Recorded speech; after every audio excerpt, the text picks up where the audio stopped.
Hello to everybody joining me. I'm Erin, and welcome to the Virtual Education Intervention Podcast. The name should give it away, but I'm here to educate, encourage, and entertain families and teachers who live and work with neurodivergent family members, friends, and students. And yep, you guessed it, my primary location for education is virtual.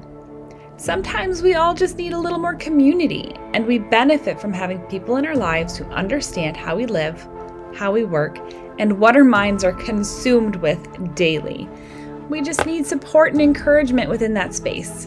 If you're here, welcome to our community.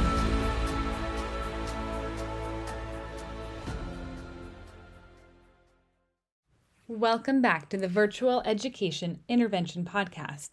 We've had wonderful response to our podcast so far, and we're going to continue on the deep dive into executive function skills.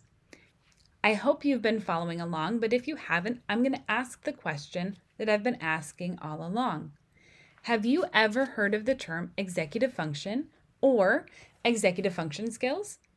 Whether you've heard this term or not, I'm sure that you've used your own executive function skills today.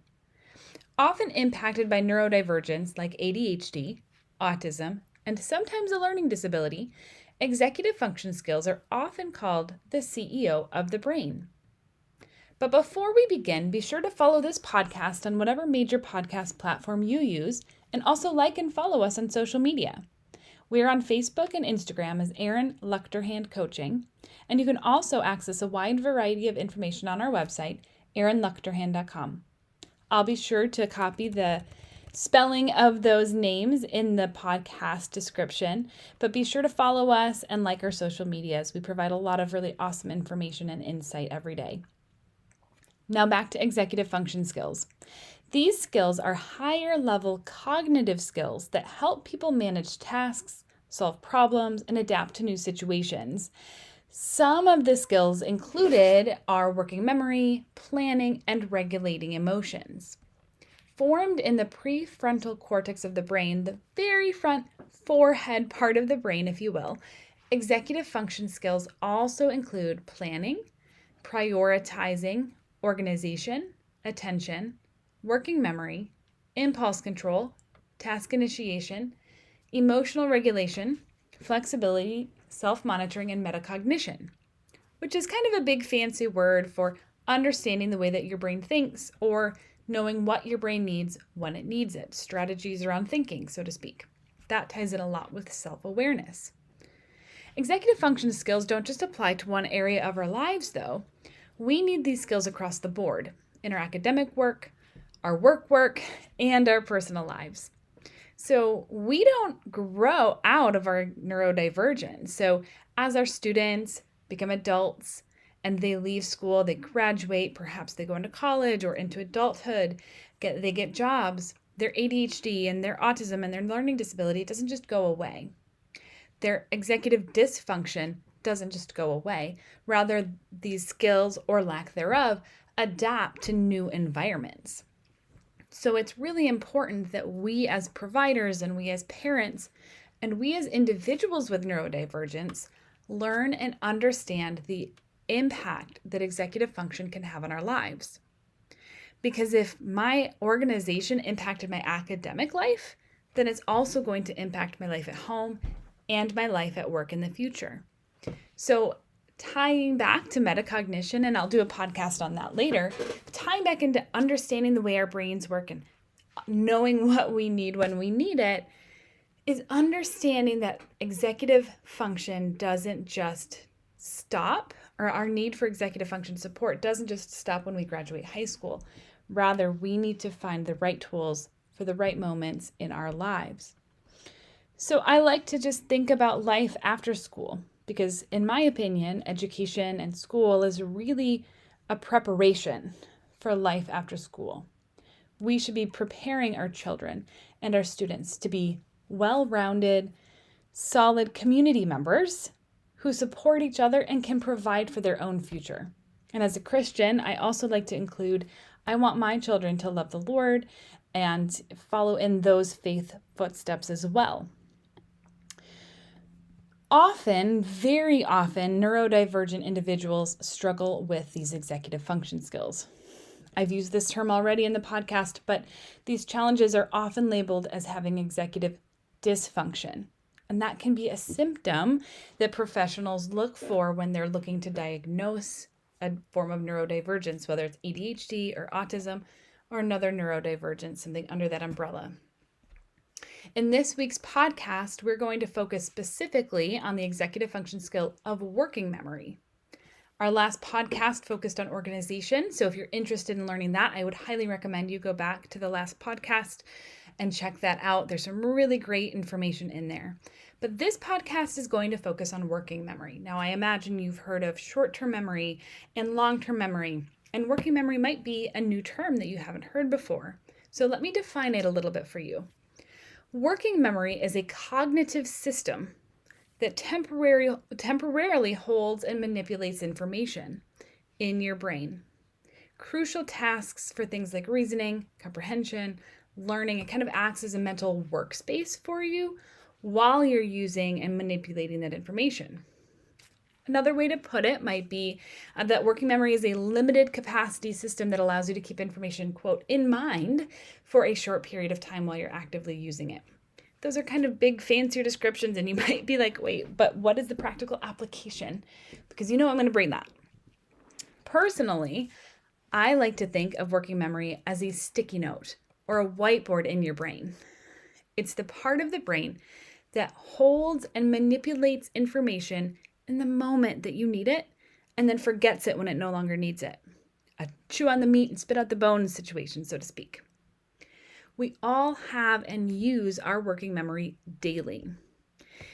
It can include some of these other cognitive functions or impact these cognitive functions, learning, where it really is needed to understand new information and connect it to existing knowledge, or reasoning, where you're problem solving and making decisions.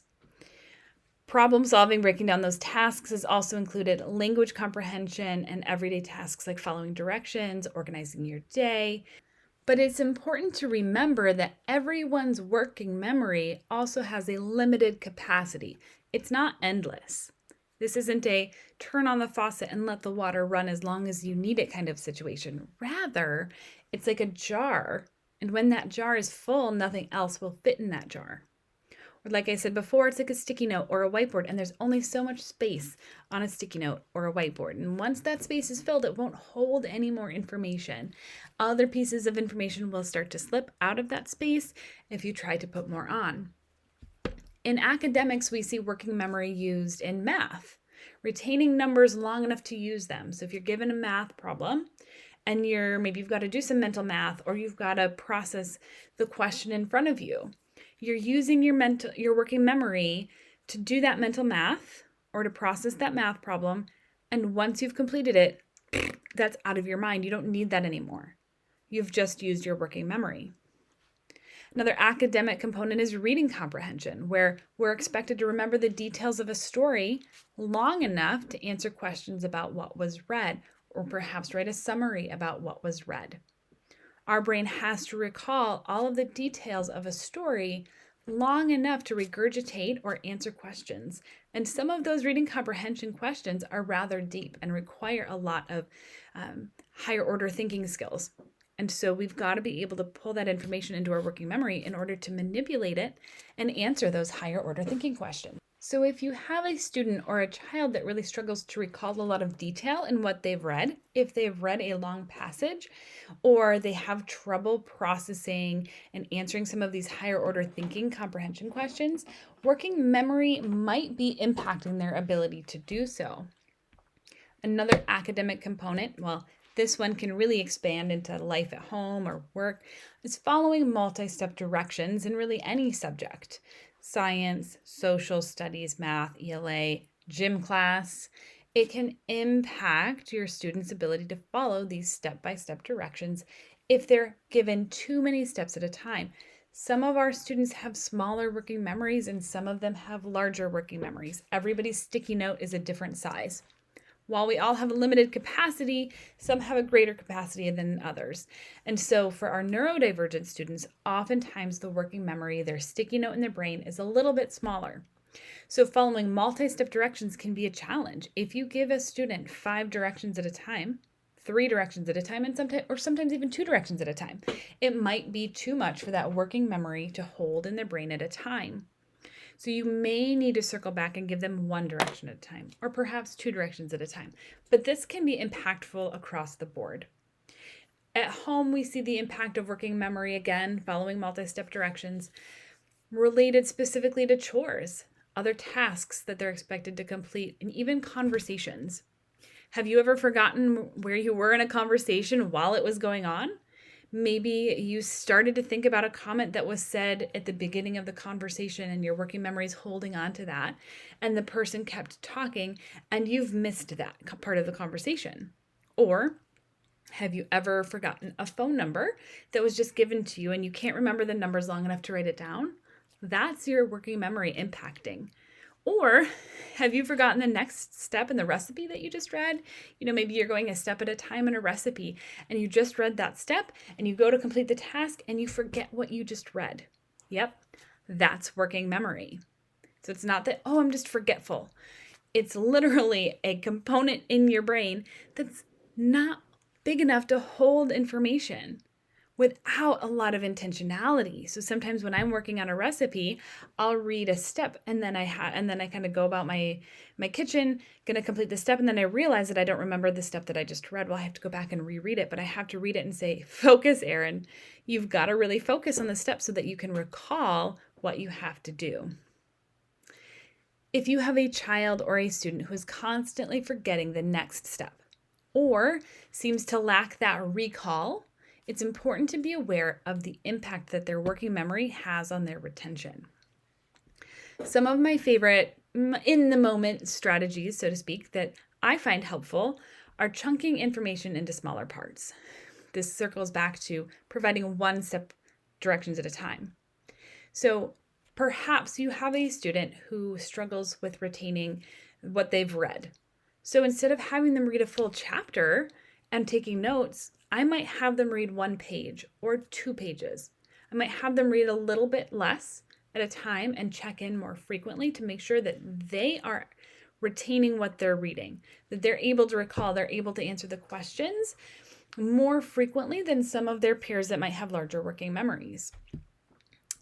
I also, in that moment, I'm going to get verbal confirmation that they understand what's expected or that they understand what they're learning before I move on.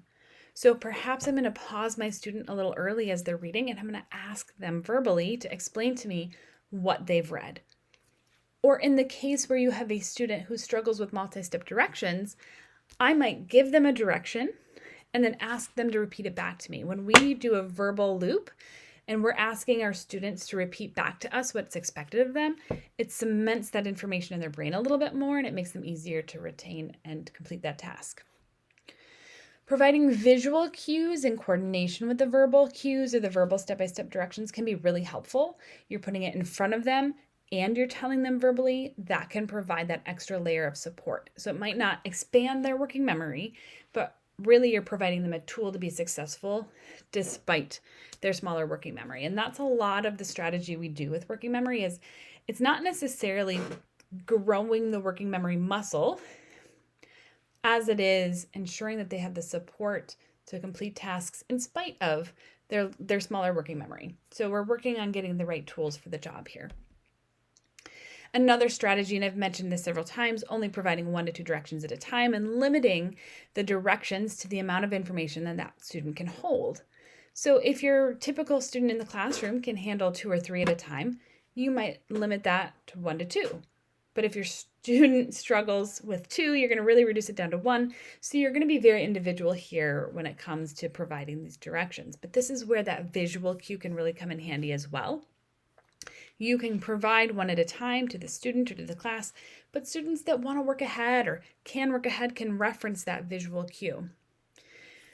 But I also want to emphasize that we need to be incredibly clear with the expectation for these directions, removing any kind of confusion. So one of my favorite examples of this, and I used to teach this in my previous school, and I worked with individuals with developmental and intellectual disabilities, is to be incredibly clear. And I would, for my sake, for me to communicate clearly to my students, but also to teach them the importance of clear communication back. So my favorite example is teaching a peanut butter and jelly sandwich to my students. So I would use peanut butter and jelly as a way to get them to follow directions well. So I might say, okay, get the bread out and put the peanut butter on the bread. Well, that might sound simple and easy to many people, to non-neurodivergent individuals. But a neurodivergent learner might translate that into, okay, I need to take the loaf of bread out of the pantry, and then I need to put the jar of peanut butter on top of the loaf of bread that's still in the bag. So instead of these more general instructions, and we don't often realize that they're general, but instead of general directions, we need to tell the students to take the loaf of bread out of the pantry, and then only once they've done that, ask them to open the loaf of bread. Again, allowing them to complete that task. Next, tell them to take 2 pieces of bread out of the bag. Okay, set it down. Next, you're going to close the bag, and then you're going to provide them the rest of the directions. But some neurodivergent individuals really require that level of detailed direction because their working memory can only hold that much at one time.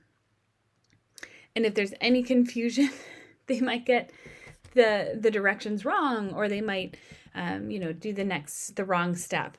So instead of putting the jar of peanut butter on top of a slice of bread, you're going to explain you need to open the jar of peanut butter. You need a knife. That knife has to scoop the peanut butter, like that. So some students need more detail and some need less, but it also kind of goes back to their neurodivergence. If they have autism, they might be quite a bit more literal than an individual with ADHD. So tailoring your communication to meet the needs of your students is also really important.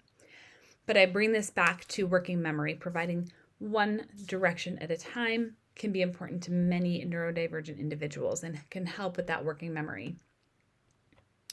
When it comes to working memory as it relates to reading comprehension and retention, one of my favorite strategies is to support that sticky note in your brain with an actual sticky note or some form of note-taking. This may require prompting and support at first, but having the student take specific guided notes helps to expand their working memory or provide the tool that they need to support their working memory.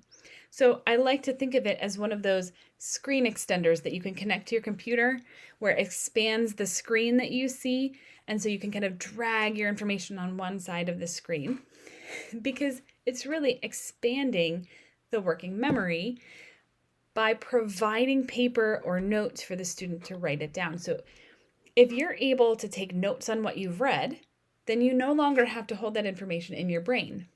You can write it down, and your brain can kind of forget it, but ultimately you won't forget it because you can come back to it anytime. It's written down. You've provided your students an opportunity to give themselves visual cues, come back to the information that they need to recall later. And so you're really just kind of providing a place for the information to land, and you can come back and use it when you need to.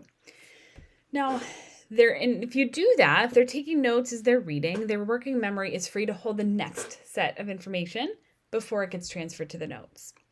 So I like to combine note-taking with chunking, or note-taking with only reading a piece of information at a time. Some students can read an entire chapter and take notes on that entire chapter.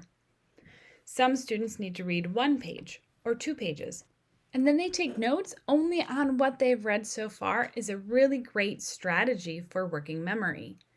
Your student is able to read a little bit at a time, hold that information in their working memory, transfer it to their notes, their extended working memory, so to speak, wipe the whiteboard in their brain clean, and then do that process again. Now, if they're needing to remember that information for a later project or a summary essay, or they're going to be asked questions later, they can pull that information from the notes that they took.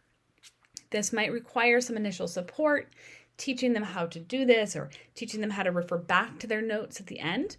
But as educators and as parents, we can certainly provide that accommodation and that support. And over time, our students learn that process and they learn tools that work for them.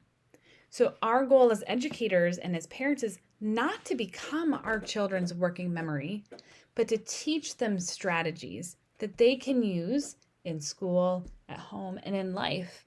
So think of it as the I do, we do, you do strategy, or rather, we do, you do strategy. We want to teach our children using curriculum and using tools that they can in turn internalize and use again as they grow, as they mature, and use again later in life. But there are some other ways that we can also support working memory. All teachers should know this, but by simply incorporating best practice for introducing new material, using all of the learning modalities, that can help.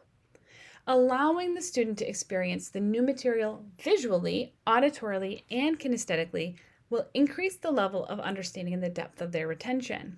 So, not every recommendation is going to be this mind-blowing strategy that's unique to neurodivergent learners.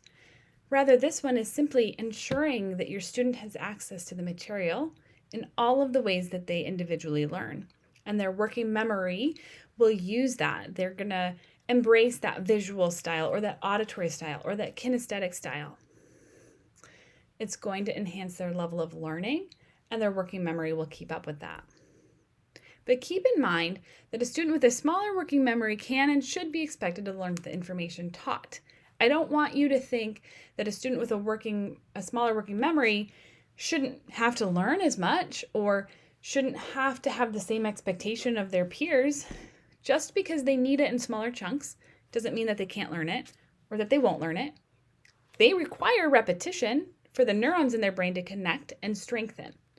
But provided that repetition, they can absolutely learn the same things that their peers are learning, unless there is another neurodivergent impact, perhaps a developmental delay or other disability impacting their ability to learn certain content.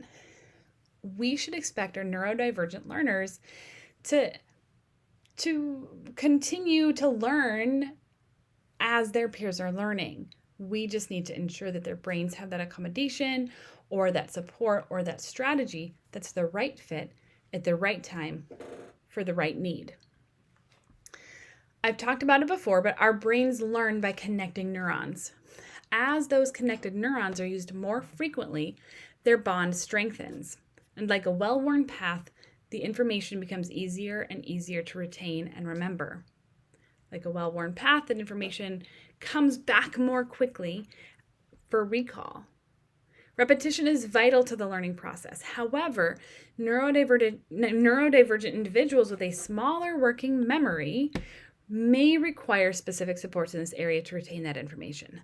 Chunking new material into smaller pieces can be incredibly helpful, among other strategies that we've already discussed.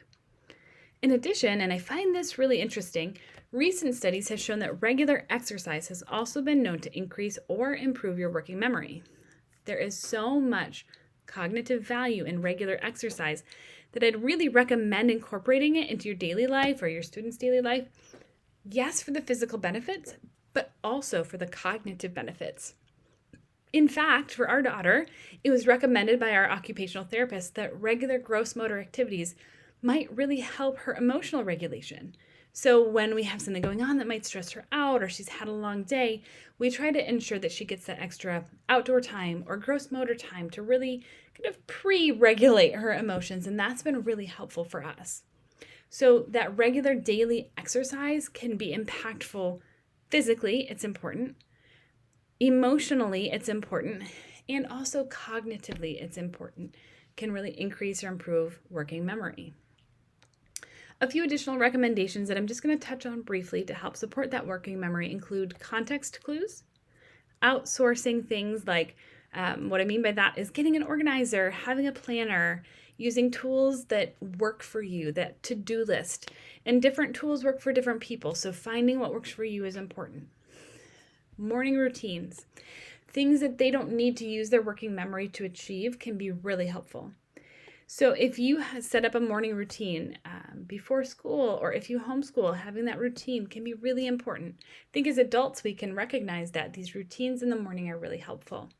Routines throughout our day are really helpful. So the more we can establish routine over memory, That can be really important and really helpful for our students. Another strategy, and I use this one personally, is using digital reminders. So if I have meetings or sessions or classes throughout my day or places that I need to be and I need to leave at a certain time, I'm going to set alarms on my cell phone that are going to remind me of when I need to do something. Every night before bed, it's one of the last things I do is I set my alarms for the next day. That way I can go about my day and I don't have to always remember, I have to leave in 15 minutes. Rather, my alarm is going to go off and it's going to trigger, I need to leave in 15 minutes. And so it just kind of helps me not forget those things. And so digital reminders can be really helpful. Text messages or other digital tools, calendars, things like that can be really helpful. We live in a digital age, which makes a lot of new technology really helpful and amazing to neurodivergent friends. But also remember that our team at Aaron Luchter Hand Coaching works with students who need support with their working memory every day. This is one of my favorite executive function skills to explain and discuss, especially with my students and my families, because it is easier to understand and visualize. Students can visualize having a sticky note or a whiteboard in their brain. They can recognize the importance of the strategies we use because I explain to them that it's supporting their sticky note. They engage well with our programming and our support because they understand it. So I ask you, if you have a child or a student who needs working memory or executive functioning support, are you going to reach out? Because Aaron Luchter Hand Coaching is a mission and vision-driven small business designed to support you and your student or your child. As a team, we provide virtual intervention and education to break down barriers and create access to research-based tools that empower neurodivergent individuals. By addressing challenges specific to neurodiversity, our sessions foster growth, resilience, and self-confidence, equipping students and adults with the skills they need to thrive. We envision a world where neurodivergent individuals are empowered to embrace their unique strengths, knowing that they are created on and for a purpose. Through innovative virtual interventions, we strive to build a future where every learner feels valued, capable, and confident, all while fostering a shared joy in the journey of growth, discovery, and success.